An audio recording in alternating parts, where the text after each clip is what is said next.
What say you YouTube addictive junkies? What are we doing today? We're going to do the frets on this Harmony Hollywood guitar. And I mean do them all. Level, re-radius, crown, polish, and polish and polish and polish and polish. And this video might turn into 2 videos. I don't know. That's what we're doing today. So let's do it.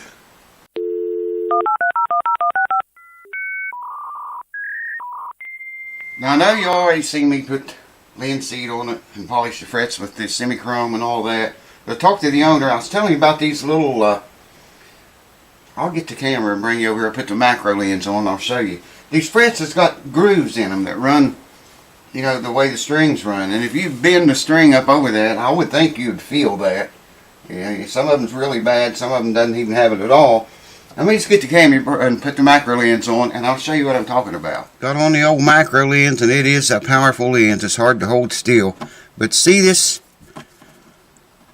fret and the one closest to you.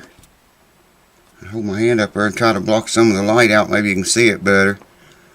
I can't feel those with my fingernails, but you can sure see them. And you'd think when you bend a string up over that, it would make all kinds of noise. I can move on down a couple more frets so you can still see. I'm getting down about the end of the fretboard right now, but they're like that all the way up the fretboard. I can never get it to come in on camera, I don't think. Yeah, maybe it is. Maybe you are going to get to see it. Hopefully you can see that. How rough those frets are. Like I say, I can't feel it with my fingernail, but it's there. And we're going to do everything to it. Hold on. First thing we got to do is determine the radius of the fretboard. That's probably one of these. I don't know. I see quite a bit of radius in it. Not a lot, but I like to just hold these up here. I hope you can see. Here's what I got. It's marked the different radius. You can make these easy enough. Alright, let's start with 15. I like to hold them up here, make it dark in there with my hand, and then shine a light at the very base of this thing. It ain't 15. Try 14. No, I see the light getting through. What is that? 20. I don't know if I tried that. Oh yeah, a lot of light getting through there. 16.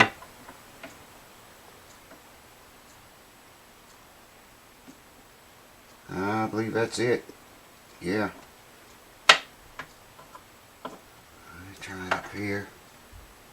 That's what it is. 16-inch radius. So I need to get a 16-inch radius block. And you know, I went over this with a fret rocker, and I went down across and went down every single fret, and I couldn't find any flat ones. So I'm going to start, rather than leveling them all, maybe I can save a step here. Maybe I'm going to make a terrible mistake. But I'm going to color all the frets blue, and I'm going to take a 16-inch radius block and go over that. Got to knock the nut out and just see where that block touches each fret. You know what I mean? It'll knock off the blue, and if it's knocking it all off across all the frets, then I can make sure they're level that way. So let me get a radius block and bring you back. See, let me show you what I'm talking about. I got to get a blue marker out here because I can see blue. No other color will work. It's got to be blue. And no other color works better than blue for me. Well, I'm going to have to knock a nut out first. Getting ahead of myself here. I'll just lay a rag over it, take a block of wood and lay up against the nut. Make sure I ain't up against the fret. And give it a good tap. I felt it. I think. Yeah, there it goes. All the way down the floor. Wow. And I'll put that over here in the parts box for this guitar. Now, normally you would level these all, but because they're not worn really hardly at all, it's just got those funky marks in it, I'm just going to color them blue, just like so, and then go over them a couple of times, very lightly with the radius block. We know it's a 16-inch radius, and we want to see where that block touches the frets. Exactly where it touches. So I'll bring you back when I'm ready to do that. I'll come back and get those frets in a minute. And then I'll bring you back and show you what I'm talking about. Well, you probably can't see it, but the frets are very much blue right now. And I got a 16-inch radius block here. It's got 650 grit sandpaper on it. And I'm going to put this just about the center of the neck. Now I'm going to have to leave it up here a little bit. Hang on to the guitar. And here's what I'm talking about. This is going to show us if we have any high frets or low ones, or exactly what the deal is.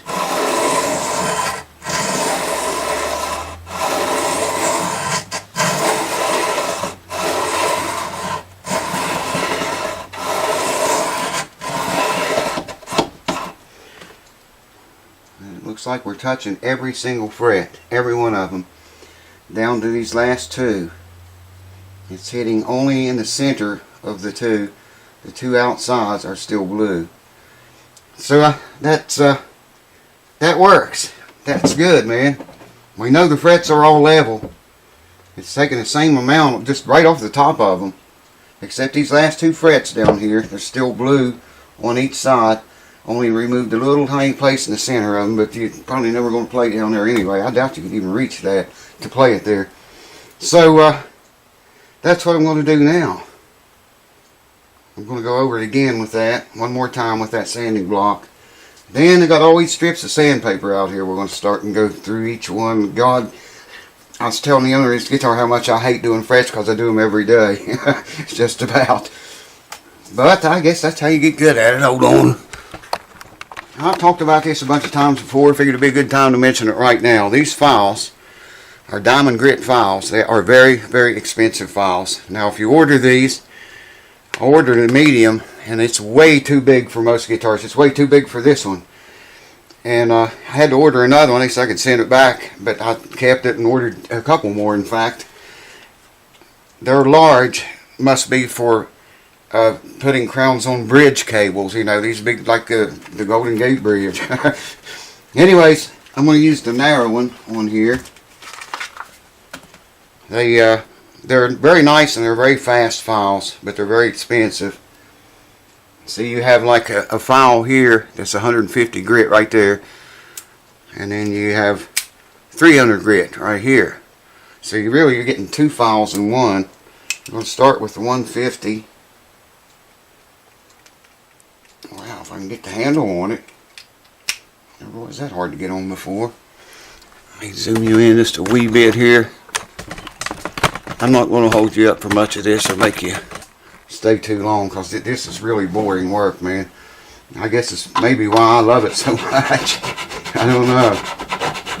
You go over all the frets with 150 grit and pop it out, turn it over, go over them all with 300 grit. Then I go with 800 grit sandpaper, 1000 grit, 1200 grit, 1500 grit, up to 2000 grit, and then comes the polish. Half-inch semi-chrome polish is the best stuff I have ever used to polish frets with. After you get through your sandpaper, I got to color each blue again. Almost forgot. I got to start talking. Wow, I'm just going to shut you down, man, because I know you don't want to watch me color frets blue again. And that way, when I crown, the idea is to leave the ever so lightly minute line across the very top of each fret. That way we're assured we have kept our flatness, and the fret lasts longer. If you leave a little tiny flat spot on the top of it, it'll last longer. As opposed to a fret that's pointed, you know, like that, like a razor blade, it's going to wear out a lot faster. So that little flat place on there is good. I'm going to paint these and I'll bring you back. Let's do it!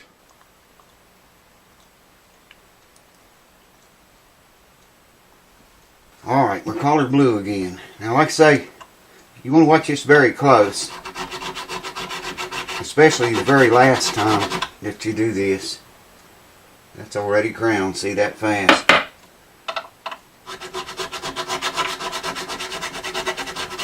These files are, like I said, they're expensive, but good Lord, man, you get the job done in a hurry. I can tell this is a very soft fret wire in this guitar.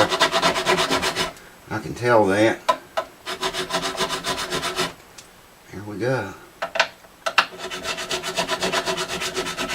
You know, I probably won't even show this whole thing on here. I've got so many videos of me doing frets and explaining all this stuff.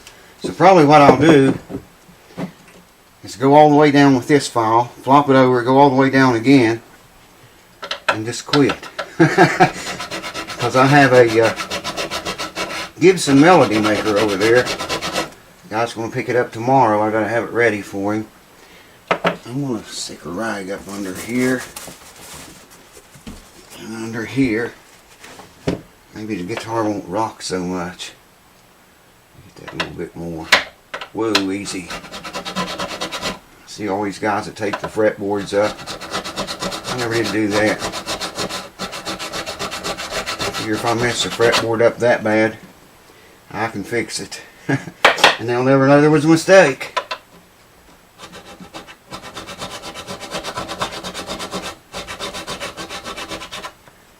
I have done it before, take the fretboards up, but I don't know, to me that's just a lot of extra time and work.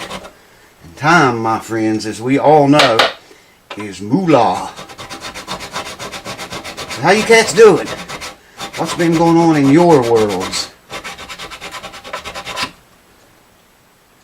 You looking at what goes on in mine. Man, I live, eat, and breathe this stuff when I can. I still got a bunch of work to do. Fret work is one of them on my Martin guitar.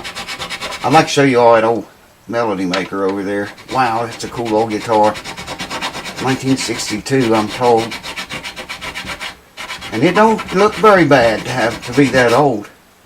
It's red. Well, it's kind of like a maroon, I guess. Would be a closer figure color. Anyways, I'm not going to hold you here. I might get you and show you the blue line I'm talking about after I work my way down here. I'm not applying any pressure down. I'm not bending anything, or, you know, that little blue line, like I said, keep that. And you can be assured that all the frets are completely level, you know, with each other. A lot of you guys have been asking me about notched straight edges, why I don't use them. And it's probably going to piss some people off, but I'm going to tell you why I don't use them. As you know, they set between the frets on the wood, you know. You straighten your neck up, adjust the truss rod. I don't care how straight or crooked the wood is. Well, I mean, I do to a degree. It's got to be straight, but it's the frets, man, that count. That's all I care about, being level. And I can do that with a little cheap level like this. That's all, you know. I mean, that works for me, man. It has worked for me for 30-some years. These notched ones, you got to have different ones for different scale lengths, because the frets are different widths apart from each other. And like I say, I don't care how level the wood is. I care how level the frets are. And I can be more specific with just a regular straight edge. Not one of those notch things that you got to pay an arm and a leg and a left nut and part of an eyeball for. That's why I don't use them. If they work for you, more power to you. Alright, I'll bring you back after I get through both of these. Or I might bring you back here in a minute to show you the blue line. You want to see the blue line? Hold on. Woo! The boogity ball. You having fun yet? It's cold in here. Maybe I'll get warmed up here in a minute. I've never turned the heat on in here yet. And it's cold in here tonight. I still got a sweep. See that little tiny blue line in the center? Now the next time that I go, let me get down here. Oh, it's hard to see with the light. Next time I go in with that finer file, I want that line to be less wide. Not as wide, rather. I think I'm seeing it in the camera. I don't know. Anyways, you catch my drift. And I was going to say, if you get these files and you think you want one that fits most guitars, don't get the medium. The medium's huge, man. I can't use it on this guitar. In fact, I told you I'm using the narrow one. I ordered the medium one, and it was way too big for anything that I had or need for. So rather than sending it back, I kept it and ordered this one and a large one. So, just be aware of that. They're way bigger than medium. If you order a medium, you can do bass necks with it. So I'm going to pop this out now and go to 300 grit. Make sure that says 300, and yes it does. I got to sweep here, get this dust off of here, and then lay into it again, marking blue. The whole same routine again. I'm going. Now you might notice these lines are a lot thinner now than the last time when I went over them this time. Yeah, I think you can see that one there mostly. Way the lights, but it's so hard to show this. Get down here on one. Yeah, I think you can see that. Very, very thin. Now, I don't know yet if I'm going to polish with sandpaper. I've got the sandpaper right there. I'm trying to look in the camera and look at what I'm pointing at. There's the sandpaper. There's 800 grit, 1000, 1200, 1500, and 2000. All ready to go. But like I say, I got to get that melody maker ready tonight because the guy's picking it up tomorrow. Probably it'll be in the morning, knowing him. So we'll see. Well, it's not cold in here anymore. I did work up a little bit with sweat with that crowning file.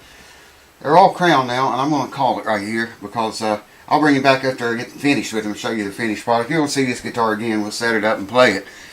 And get that melody maker together tonight. It's up right now as soon as I turn the video off. Anyways, I'll bring you back, or I might just wait till tomorrow and do these and add it on the end of this video. Or maybe I'll make another video, just do it polishing. I don't know. We'll see. Thanks for watching. Cheers to you.